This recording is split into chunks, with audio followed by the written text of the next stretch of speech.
Hey, Dave, what's going on? Hey, Mitch, I've got a situation that I thought I'd pick your brain on. Cool. I had a house that was selling with owner financing, and people came in late summer. They needed to sell their house in another state and wait for the money to come in, and then they were going to pay a huge down payment. But they started out by paying $5,000 plus security deposit first month last month. So about $8,300 altogether. It was because I was waiting for the rest of the large down payment to come. Well, it took them longer to sell the house. What price range house is this? Please say again. What price range house is this? What price? Oh, selling price was $120,000. Okay, so you got about 8,300 out of them. All right, so Yes, and was waiting for the big shoe to drop. It was supposed to be at least $40,000 down, but after they finally got their house sold, they came to me and said they had found someone willing to loan them money, and not me, a financial institution willing to loan the money. yeah. So, well, what could I say? I was kind of stuck.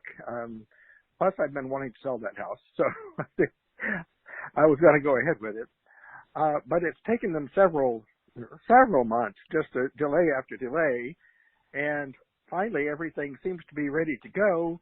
But one last delay happened when their mortgage company said that they were not willing to accept the fact that I had taken $8,000 from them already, which I was going to, of course, credit at the closing, because my buyers could not prove where that money came from. I don't know if it makes any difference that they moved up from Miami, but this was just money that they had, $8,000, not $800,000, just $8,000. Yeah. But now the lender is saying, maybe I would want to drop my price by $8,000, and Well, that was my idea. Didn't it get you the same place?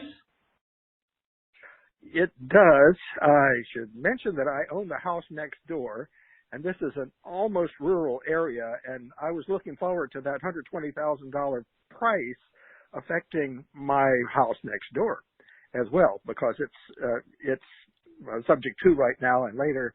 Later I will be selling that, and I would like to have that 120 on the books rather than 112. I'd love to help you, Dave, but you're just going to have to eat some poison. Pick one.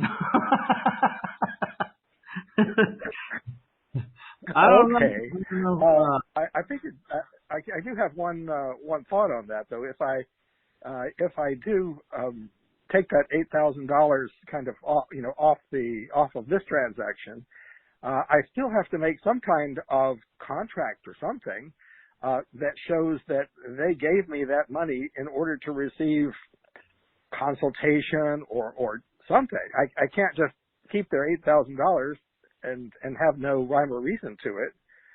That's real money. So just have them sign a letter by your attorney or something that says that they acknowledge that $8,300 in cash was given in addition to the sales price as purchase money for the house. I mean, just have them sign it in front of a notary or something. Just so they. Okay. Just some kind of them agreeing that yes, the money we gave you went towards the house. Additional compensation for the house. Yes. Well, that was simpler than I was trying to invent something. So that helps a lot. Really well, I mean, I think it will work, and you might want to run it past your attorney real quick. But I really all you need is some evidence of him confessing that in writing, and just pull a notary in just for good measure. That in addition to the sales price and contract, we got a new loan. We also gave him $8,300 cash, and that was part of the deal. Perfect. Well, that's exactly what I was hoping for. You did it again. Well, good. Thank you. Thank you. And sounds like a good deal. How much you got in this house? About 65. Oh, well, you're making some money, huh? Yes. As normal though, just to tell the listeners.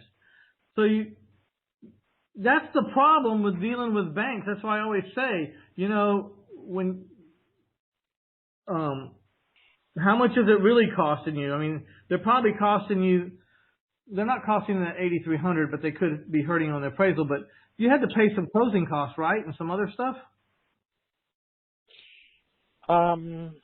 Yes, I was splitting closing costs with them.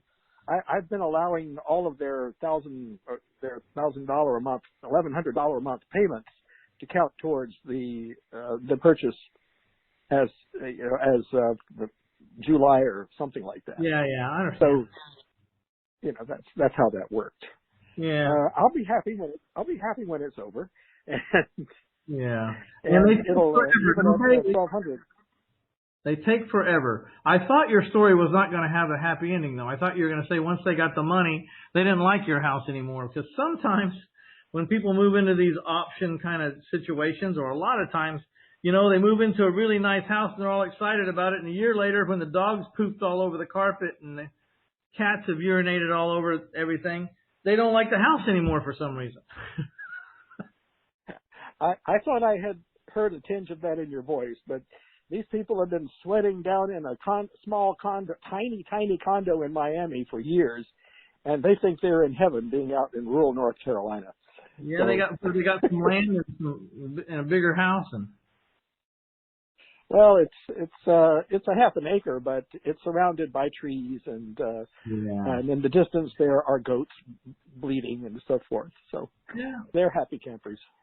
All right, and well, you're going to make some money. You need to celebrate. Why don't you come on vacation with Mitch with me? Well, I loved the visit to the ranch the last time, but I need to put away a few more dangling strings here before I can head out again. All right, I tried. I tried to show you. Okay. All right, Dave. Thanks. Bye-bye.